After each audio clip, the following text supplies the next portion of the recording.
번은 예수께서 혼자 기도하고 계셨습니다. 제자들도 함께 있었는데 예수께서 물으셨습니다. 사람들이 나를 누구라고 하느냐? 제자들이 대답했습니다. 세례자 요한이라고도 하고 엘리야라고도 합니다. 옛 예언자 중 한 사람이 되살아났다고 하는 사람도 있습니다. 그러자 예수께서 물으셨습니다. 그러면 너희는 나를 누구라고 하느냐? 베드로가 대답했습니다. 하나님의 그리스도이십니다. 예수께서는 이 말을 아무에게도 하지 말라고 단단히 경고하며 말씀하셨습니다. 인자가 많은 고난을 받고 장로들과 대제사장들과 율법학자들에게 배척받아 끝내 죽임당하고 3일 만에 살아나야 할 것이다. 그러고는 그들 모두에게 말씀하셨습니다. 누구든지 나를 따르려면 자기를 부인하고 날마다 자기 십자가를 지고 따라야 한다. 누구든지 자기 생명을 구하려는 사람은 잃을 것이요. 누구든지 나를 위해 자기 생명을 잃는 사람은 구하게 될 것이다. 사람이 온 세상을 다 얻고도 자기를 잃거나 빼앗긴다면 무슨 소용이 있겠느냐? 누구든지 나와 내 말을 부끄러워하면 인자도 자기 영광과 아버지와 거룩한 천사들의 영광 가운데 올 때 그를 부끄러워할 것이다. 내가 진실로 너희에게 말한다. 여기 서 있는 사람들 가운데 죽기 전에 하나님 나라를 볼 사람이 있을 것이다.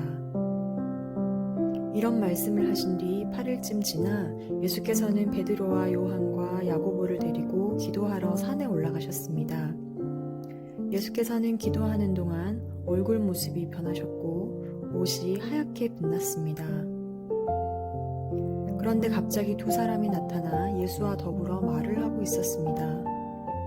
이들은 모세와 엘리야였습니다. 그들은 영광에 쌓여 나타나 예수께서 예루살렘에서 이루실 일, 곧 그분의 떠나가심에 대해 말하고 있었습니다. 베드로와 그 일행이 잠을 이기지 못해 졸다가 완전히 깨서 예수의 영광과 그분 곁에 두 사람이 서 있는 것을 보았습니다.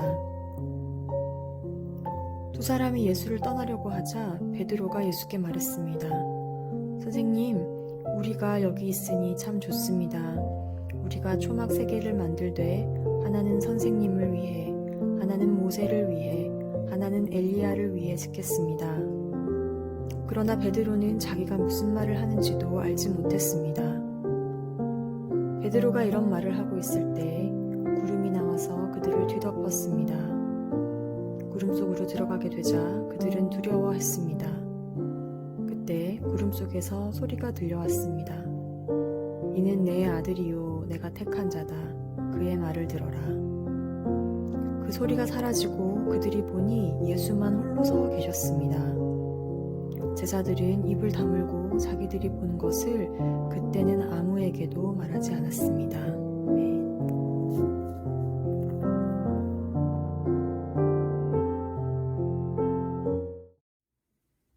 예수님과 제자들의 사역이 왕성해지자 여러 사람들이 예수님과 예수님의 사역을 그들의 말로 정의하려고 했습니다.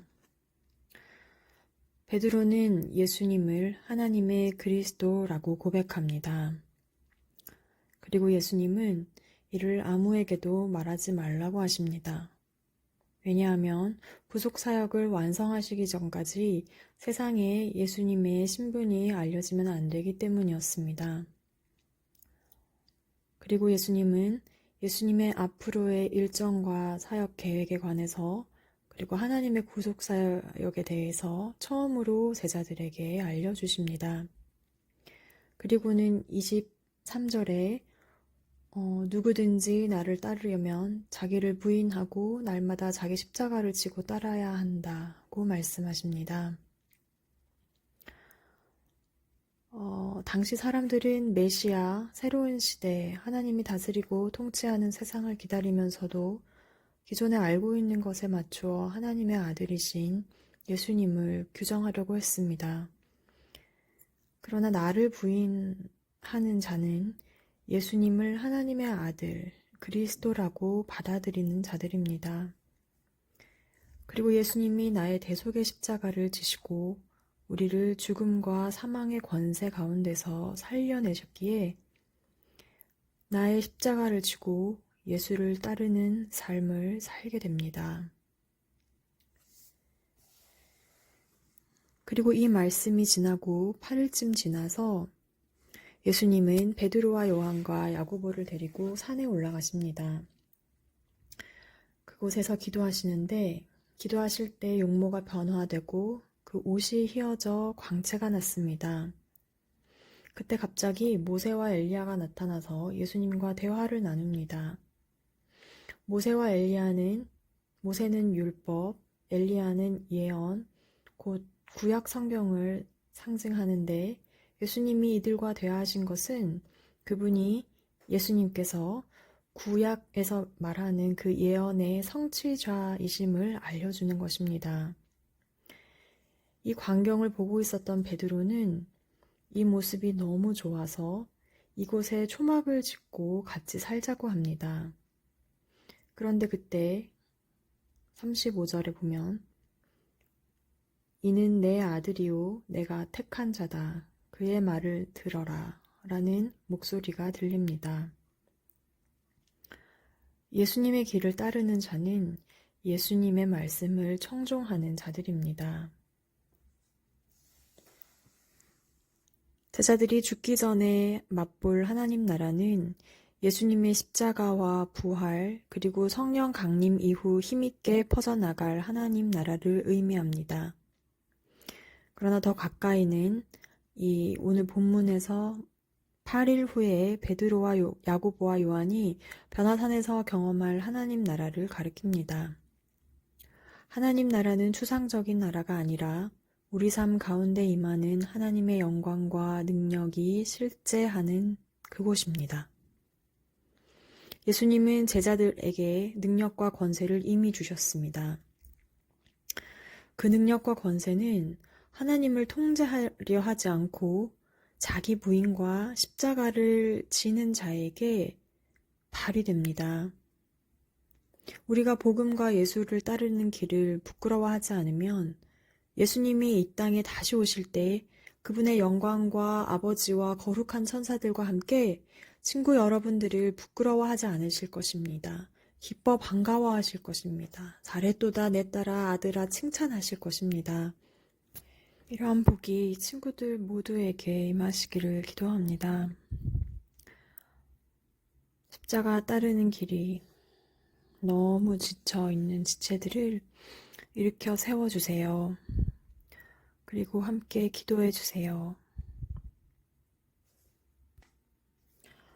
제자의 길은 영광의 길이자 십자가의 길입니다. 이러한 하나님이 인도하시는 신비로운 길 안에서 친구 여러분들이 하나님께서 주신 소명을 모두 이루어 가시기를 축원드립니다. 지치지 않으시기를 기도합니다. 기도하시겠습니다. 주님,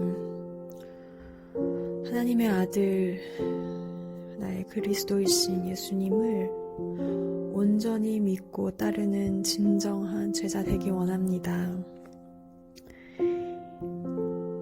십자가의 길이 너무 고되고 험난합니다. 주님, 우리의 십자가를 대신 져 주십시오. 지금 자기 십자가를 지고 가다가 넘어져 있거나 지쳐 있거나 낭망한 모든 심령들에게 주님 지금 이 시간 다가가셔서 일으켜 세워주시고 새힘 주시고 영혼이 소생되는 놀라운 역사가 일어나게 하여 주시옵소서. 영광의 길을 우리 모든 친구들이 포기하지 않고 지치지 아니할 수 있도록 성령님 함께 하여 주시옵소서. 날마다 주님의 말씀을 기쁘게 듣고 순종하여 다시 오실 주님 앞에 칭찬받는 우리 친구들이 되게 하여 주시옵소서. 예수 그리스도의 이름으로 기도합니다.